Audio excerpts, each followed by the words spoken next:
안녕하세요. 12월 27일 월요일 짱목과 말씀 수다의 시간입니다.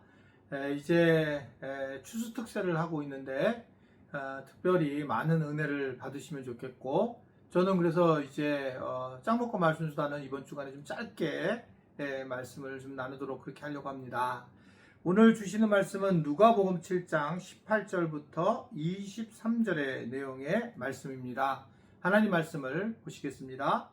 요한의 제자들이 이 모든 일을 그에게 알리니 요한이 그 제자 중 둘을 불러 주께 보내어 이르되 오실 그이가 당신이 오니이까 우리가 다른 일을 기다리오리이까 하라 하매 그들이 예수께 나아가 이르되 세례 요한이 우리를 보내어 당신께 여쭈어보라고 하기를 오실 그이가 당신이 오니이까 우리가 다른 일을 기다리오리이까 하더이다 하니 마침 그때에 예수께서 질병과 고통과 및 악귀 들린 자를 많이 고치시며 또 많은 맹인을 보게 하신지라. 예수께서 대답하여 이르시되 너희가 가서 보고 들은 것을 요한에게 알리되 맹인이 보며 못 걷는 사람이 걸으며 나병 환자가 깨끗함을 받으며 귀 먹은 사람이 들으며 죽은 자가 살아나며 가난한 자에게 복음이 전파된다 하라. 누구든지 나로 말미암아 실족하지 아니하는 자는 복이 있도다 하시니라. 자, 감옥에 있던 이제 예수님을 가이드하려고 했던 세례 요한이 이제 제자들에게 모든 소식을 듣게 됩니다. 그러면서 요한이 이제 제자 둘을 보내서 예수님에게 오실 사람이 당신이냐, 우리가 다른 사람을 기다려야 되는가 라고 하는 걸 물어보게 되는 그런 장면입니다. 사실은 지금 이 세례 요한은 예수님이 메시아인지에 대한 약간 헷갈림이 있고 이것에 대해서 좀 확신이 없는 그런 상황이었던 것 같습니다. 그래서 예수님을 따르면서 이제 어떻게 그 예수님에 대해서 확신을 가질 수 있을까? 이제 그런 부분에 예수님에게 그 질문을 하게 되었다는 겁니다. 그러자 예수님이 마침 그때에 여러 질병과 고통과 악기 들린 자들을 고치시고 맹인을 보게 했고, 그래서 예수님이 이제 가서 이렇게 되었다, 죽은 자까지 살아났다라고 하는 것을 얘기를 해라 라고 가서 요한에게 알려라 라고 하는 그런 말씀의 내용이 여기에 숨어져 있습니다. 그러면서 마지막에 23절에 누구든지 나로 말미암아 실족하지 아니하는 자는 복이 있다 라고 하는 것으로 주님의 말씀이 이제 마감이 됩니다.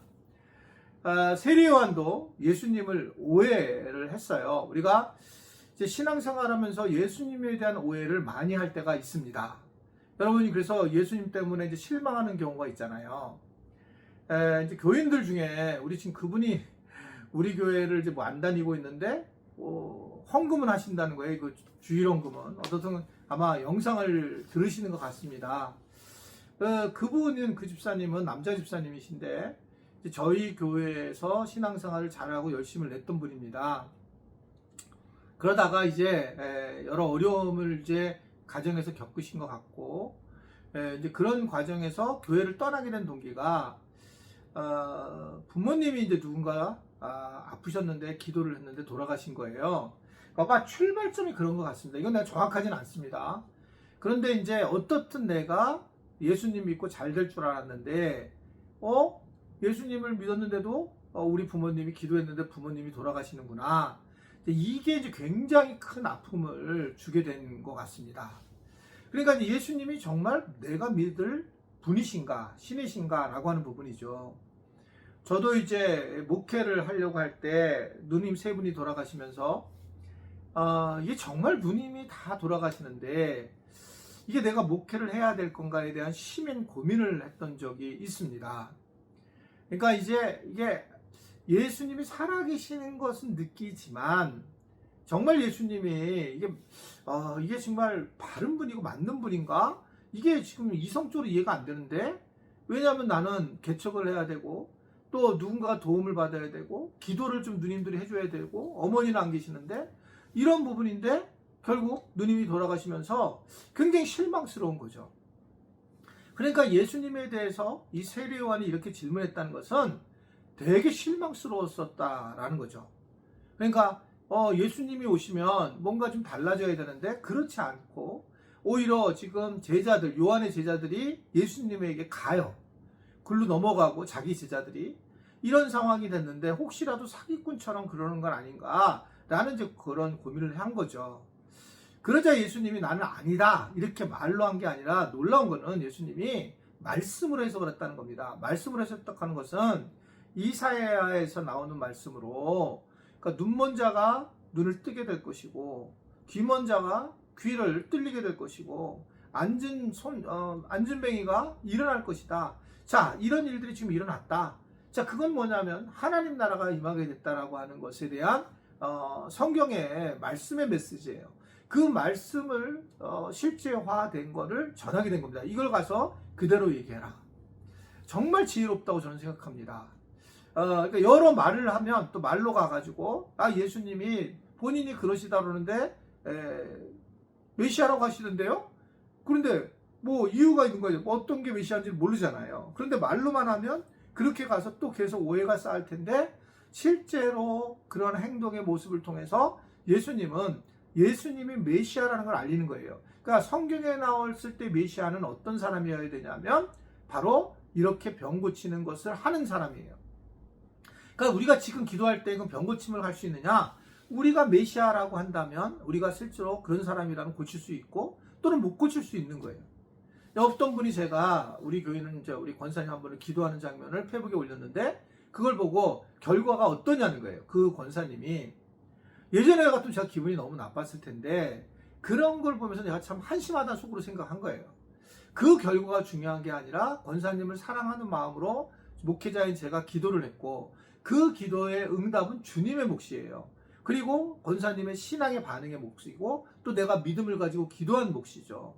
이거를 이렇게 해줘야 돼라고 하게 되면 예수님을 제대로 믿지 못하는, 그래서 우리의 신앙이 도리어 태보가 되는 그런 것을 가지고 있는 겁니다. 그래서 예수님이 아주 분명히 성경적인 지식을 가지시고 메시아는 이렇게 기적을 행하는 존재야.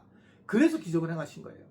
그러니까 우리는 이런 부분에서 예수님이 하신 이러한 것들의 뜻을 잘 이해해야지 내가 병을 고치고 내가 우리 목사님이 뭐를 해결한다.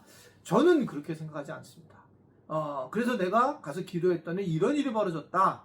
그런 건 나는 정말 원하지 않는 그런 내용인 거죠. 그러니까 제가 어떻든 주일날 설교를 할 때 굉장히 다른 분들을 모시기가 어려운 부분이 바로 이런 부분입니다. 거짓말이 아니라 실제로 기도를 하셨더니 어떤 일이 업이 잘 되고 농사가 잘 됐다. 충분히 그럴 수 있습니다.